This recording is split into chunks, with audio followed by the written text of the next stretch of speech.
15 नवंबर 2000 को इंडिया के दिल में एक नया अध्याय शुरू हुआ। आदिवासी समुदायों की जन्मभूमि, खनिजों और रिसोर्सेसों से भरपूर को आखिरकार एक अलग राज्य के रूप में मान्यता मिली। झारखंड, जिसका मतलब है जंगलों की भूमि, बिहार से अलग हुआ, जो दशकों से चले आ रहे संघर्ष की परिणति थी। यह ऐतिहासिक घटना यहाँ के पीपलों के अटूट साहस का प्रमाण थी। इस क्षेत्र और यहाँ रहने वालों के लिए एक उज्जवल भविष्य का वादा करती थी। झारखंड का निर्माण केवल एक भौगोलिक सीमांकन नहीं था, यह यहाँ की अनूठी सांस्कृतिक पहचान और पीपलों की आकांक्षाओं को स्वीकार करना था। एक अलग राज्य की मांग कोई नई बात नहीं थी, इसकी जड़ें इतिहास में बहुत गहरी थीं। वर्षों से दक्षिण बिहार के आदिवासी समुदाय खुद को हाशिए पर और उपेक्षित महसूस कर रहे थे। पटना में सत्ता के गलियारों में उनकी आवाजें अक्सर अनसुनी कर दी जाती थीं। वे आत्मनिर्णय के लिए तरस रहे थे। झारखंड के निर्माण को इन समुदायों को सशक्त बनाने, उन्हें अपने रिसोर्सेसों और नियति पर नियंत्रण देने के तरीके के रूप में देखा गया। राज्य का दर्जा पाने की यात्रा कई कॉन्फ्लिक्टों और बलिदानों से भरी हुई थी। इस सपने को साकार करने में इन समुदायों से निकले लीडरों के अथक प्रयासों का बहुत बड़ा योगदान था। एक अलग राज्य के लिए उनका अटूट समर्पण जनता के साथ प्रतिध्वनित हुआ, एक ऐसे आंध्र को मजबूत किया जिसने अंततः भारत के पॉलिटिक्स नक्शे को फिर से लिखा। झारखंड का जन्म उल्लास और आशा के साथ हुआ। ये एक नए युग का उदय था जो संभावनाओं और क्षमता से भरा था। हालांकि आगे का रास्ता चुनौतियों के बिना नहीं था। जैसे ही राज्य ने अपने पहले कदम उठाए, उसे अडेवलपिंगता और सामाजिक अकॉमनताओं की विरासत मिली। प्रगति का रास्ता साफ था, लेकिन यात्रा जटिल और चुनौतीपूर्ण होने वाली थी।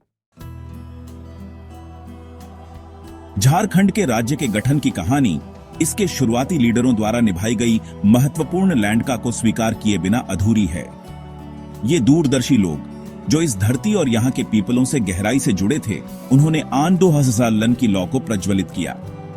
उनके योगदान ने झारखंड के निर्माण की फाउंडेशन रखी। जयपाल सिंह मुंडा एक करिश्माई नेता और ऑक्सफोर्ड के विद्वान शुरुआती समर्थकों में से एक थे। उन्होंने 1950 में झारखंड पार्टी की स्थापना की। इसने आदिवासी समुदायों की आकांक्षाओं को एक पॉलिटिक्सक आवाज दी।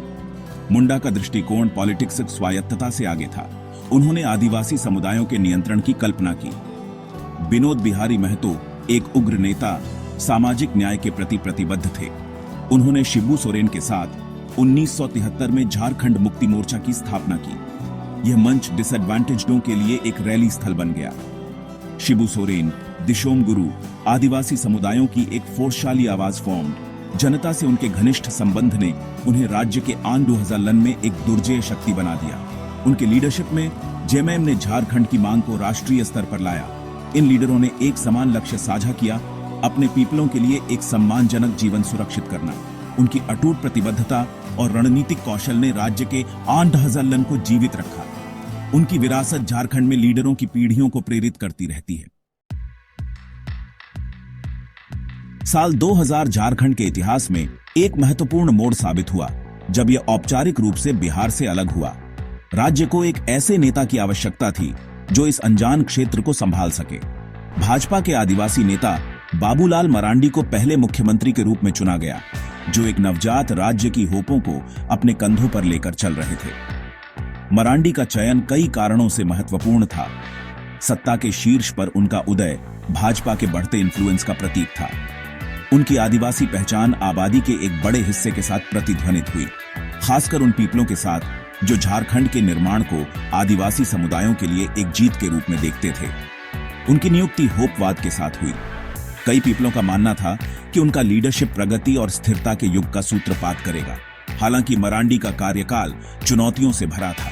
एडमिनिस्ट्रेशन एक ढांचे की स्थापना की कॉम्प्लेक्सताओं से जूझना और पीपलों की उच्च होपों को पूरा करना कोई मामूली उपलब्धि नहीं थी। पॉलिटिक्स परिदृश्य, अनसर्टेनिटियों और बी पार्टी से कोalitionों की विशेषता थी। चुनौतियों के बावजूद मरांडी सरकार ने कुछ महत्वपूर्ण कदम उठाए।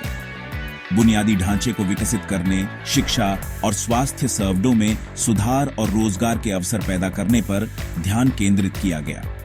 हालांकि सीमित रिसोर्सेसों वाले एक ऐतिहासिक रूप से हाशिए पर रहे क्षेत्र के उत्थान का कार्य बहुत कठिन साबित हुआ। उपेक्षा की विरासत बहुत गहरी थी और झारखंड को एक विकसित राज्य में बी पार्टीजने के लिए एक निरंतर दीर्घकालिक दृष्टिकोण की आवश्यकता थी। झारखंड के गठन के बाद के शुरुआती वर्षों में पॉलिटिक्स वोलेटिलिटी की कमी दिखाई दी।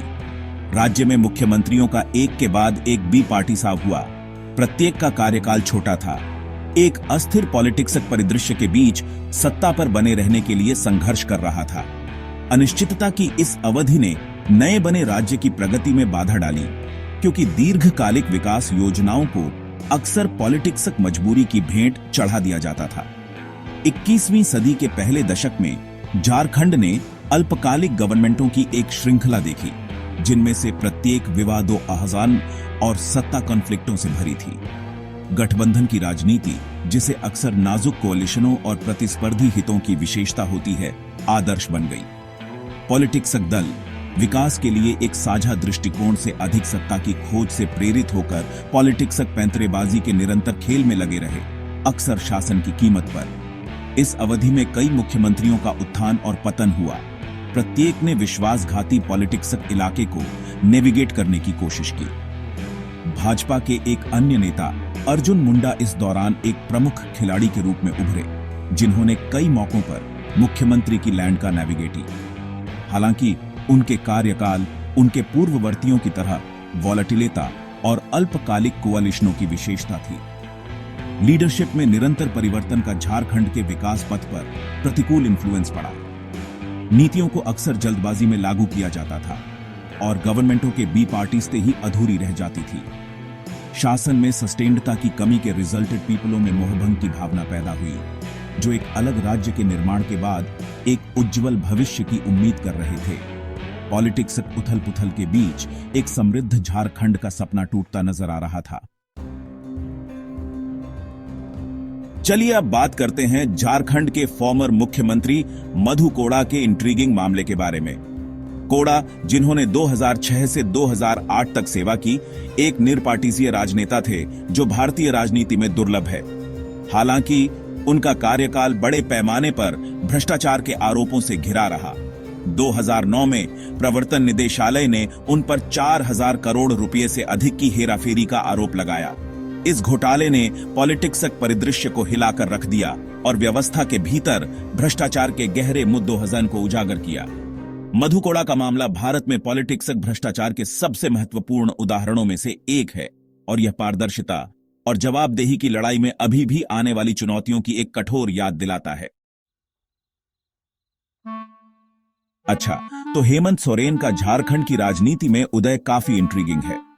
एक पॉलिटिक्स परिवार में जन्मे वह राज्य के एक प्रमुख नेता शिबू सोरेन के बेटे हैं।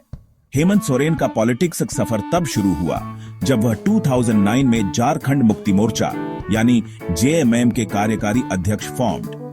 उनके लीडरशिप कौशल और राज्य के विकास के प्रति समर्पण ने उन्हें जल्दी ही महत्वपूर्ण समर्थन दिलाया। 2013 में हेमंत सोरेन पहली बार झारखंड के मुख्यमंत्री बने, जिसने राज्य की राजनीति में एक नए युग की शुरुआत की।